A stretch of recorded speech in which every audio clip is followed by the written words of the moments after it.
Hey guys, how you doing? I'm Yalek, and in this video we're going to talk about the DTs.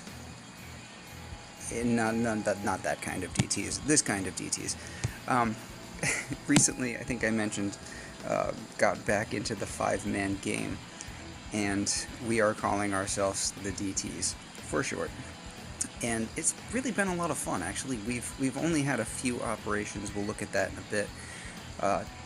Typically, well, I mean, in the 5-man game, you can do a lot of different things.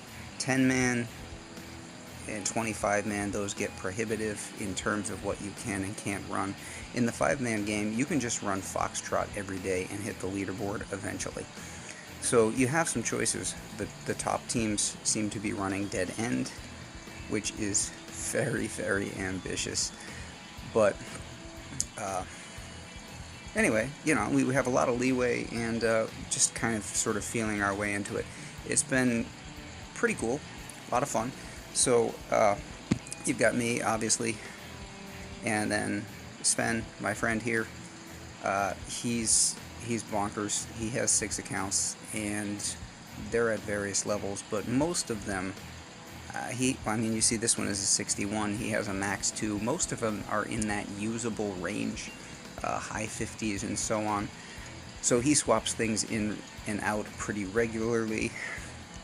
Lego here is also has an account named Rogue, so he swaps that in. I believe that's also maxed. He swaps in and out pretty regularly. Rogue, very good player, very smart guy. One real drawback: he thinks he's funnier than I am, and you know, he's just dead wrong on that. But really good player. And then Admiral Nutty, aka the Nut, who actually started this group but has a penchant for demoting himself. So we'll promote him now. He hopped out a couple of times, but he's demoted himself quite a bit in this group, just cause. So anyway, what I wanted to do the video about is that, oh, that's a spoiler right there. So, like I said, with the 5-man game, you can do a lot of things. So we started trying some lower level ops, Tinderbox and Stronghold, just to try to get some points on the board and see what things would be like. And obviously, you can look at those numbers and see some success and some failure there. But we decided to do Foxtrot a few days in a row because, I mean, that's kind of the standard. Like I said, you can do Foxtrot, and if you grind it out long enough, you will make the leaderboard, which is the aim here, of course. Did succeed in Foxtrot one time, but honestly, the draws we were getting on Foxtrot were ridiculous. I mean, just like rockets everywhere, because apparently, you know, places where they would not normally be, because apparently when the game gives you an op, it factors in your VP. So, you know, we have several players with higher VPs depending on which accounts are in the task force at the time. Not insanely high, but a couple who are on the high side anyway. So yeah, we were getting these Foxtrots that were just stupidly hard with, you know, 27 million rockets everywhere. Yeah, just really, really insane. Like a 5-shock ballast. I believe that one that I just looked at was a 5-shock ballast, and a couple of really nasty ribbon cables, like a couple days in a row, and just things were not. I don't know. Again, you got to find your level. But so anyway, today we decided to run Choke Point because, you know, if Foxtrot, it's looking at our VPs and it's saying, you know, you're a little too high, and we're going to make this harder for you. So choosing a harder op actually makes things easier in a way, which is kind of counterintuitive, but we figured, what the hell, might as well go for it. Obviously, you can see we're not going to finish the op, and that's because we only have 5 guys in the task force, and there are 6 bases. So we left Mercury because it was the lowest level. but the rest were all solos, and it was a really friendly choke point. There were no shield bases here, so I'm going to run through this pretty quickly. So Sven took Axiom, and he's kind of a bastard about it, gotta be honest.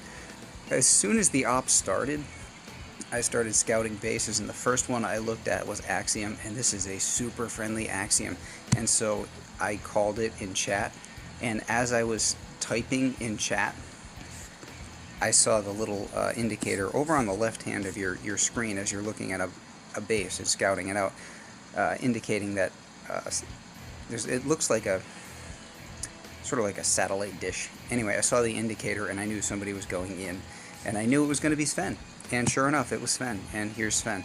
And I guarantee you that he took one look at this and just decided screw it and hit attack. He didn't even wait to read chat, because I mean this is just such a tasty Axiom. No hot beach, and then back here no rockets back here, the usual shock launchers there. Always safe to, you're going to want to hit from back here right in the corner, but always safer to hit a shock on those flamethrowers. And I noticed, this is how I know he just looked at the base and hit attack, I noticed that this rocket launcher would range, but he did not, as you will see in a second. And that's, I could be wrong, maybe I'm wrong. If I am, I'm sorry, Sven, but I guarantee you he just looked at this and saw how friendly it was and just pushed the button and went in on it. So he shocks the shock launchers and flamethrowers, and then the rockets get off a couple of shots on his girls before he decides down, or the rocket down here, and he decides to shock that as well. It would have gone down anyway with the tribe boost that we have, and he must have had GBE for days. Because he's full boosted, he never has powder because he just can't stop himself from boosting. That's kind of how Sven is. I did say he's bonkers about this game. So next up was me, and I took Conveyor, and the reason I hate Conveyor, I really hate this. I would rather do a Tapir or a Javanese or something. Conveyor always has a hot beach, and I hate hot beaches. But this one, I mean, I was full boosted anyway from a previous operation. Plus, I mean, all of these hits have required a full boost, so why not just go for it?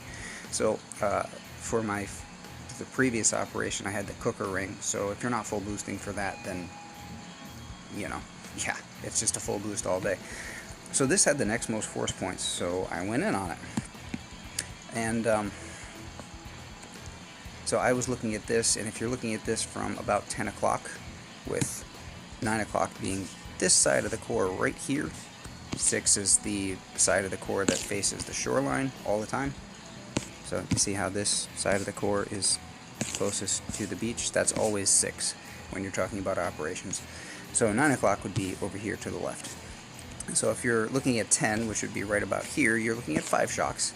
You've got the mortars up here and rocket launchers here. Obviously the flamethrowers.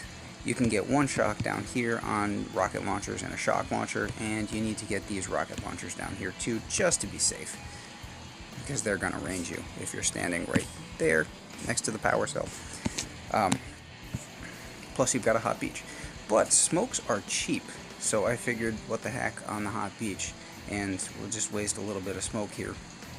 I would prefer, I really hate that triangle landing. It's very sloppy, so I just went with the side flare landing and extra smokes because it's not really costing a whole lot. And it's so much GBE. Everybody, if you're doing operations right now, like one of our guys, I believe it was Lego, on one of his hits. Now it's the hit that comes on Armadillo later. He said he got to the core and he still had over 100 GBE left after his shocks, like crazy amounts of GBE. So that one goes down. And who's next? Other Sven. So like I said, no, this is also a 61. That's a 62. Other Sven. Again, rotating in and out. And here, he had kind of a hot beach. Also a bunch of free GBE over here, which he chose not to take advantage of, which surprised me a little bit. If without that smoke reduction tribe and the GBE gain tribe, plus 50%, I think it is right now, he probably would have needed this but in this case he did not, so he decided to go with that landing that I really, really hate. Here, he clears his mines up at the top, and down here he just goes straight for it. 2 smokes, and drop everybody, and let them gather up under the cells. And, like, that's, I mean, you can do that a little bit better here, but on a map like Conveyor, that's hard because there's nothing to anchor your troops. But either way, I don't love that landing. Not that he's wrong to do it, obviously, but it's just things get sloppy in a hurry. So there, he throws an extra smoke just to make sure he doesn't peek. Nice reaction time though. And gets himself right up into the corner here. And his, actually I'm going to slow this down because his third shock is really good. You can do 3 or 4 shocks here. First one is going to be up at the top, and the second one's going to be on these 2 rocket launchers. Look at the third shock though. He gets from this rocket launcher all the way over to that shock launcher. Very, very nice shock. And look how rapidly the core dissolves. That's with the Zuka 50% damage there. So really, really nicely done. And again, had extra GBE if he wanted it. Didn't need it. So then we have the Nutty going in on, I don't know how you pronounce this. I've heard it pronounced different ways, but I say Tarsier. I have heard various Frenchy sounding pronunciations. This is that landing that I'm talking about. Like, just sort of, I don't love it. I really, really prefer the control that you get with that side flare landing. But, you know, I mean, to each their own. So he did, I mean, this one looks like, to me, it looked like a clean 5 shocks, again, full boosting anyway, so it looked like a clean 5 shocks from here, which would be about 5 o'clock, but he opted to go up to about 2, and we'll put that back in 2 times. Don't need it in 4 times, that's a bit quick. Really quick shocks on that. I don't know if you noticed, but 1, 2, 3, 4, and 5 still, but got him out there in no time flat, and takes that down. And then finally, Lego came in. Here's the armadillo hit. And so, again, this was preferable to Mercury because Mercury was only, what, 94 or 98 force points, and this is 151, so way more. So if you can do this, you do this. Kind of tricky. I think this all, those 4 towers and this could be gathered together in 1 shock. But that's a really nasty shock, so, I mean, if you feel like an absolute boss, you can go ahead and pull that off. Now, Lego, or Rogue, depending on, decides to go for the extra GBE over here, which, you know, really never a bad call. Especially if you have a bunch of shocks to lay down, and I think he's got 5 or 6 here. Let's have a look. 1, 2 to be safe, 3, 4, 5, 6. Yeah, on the safe side, you're looking at 6.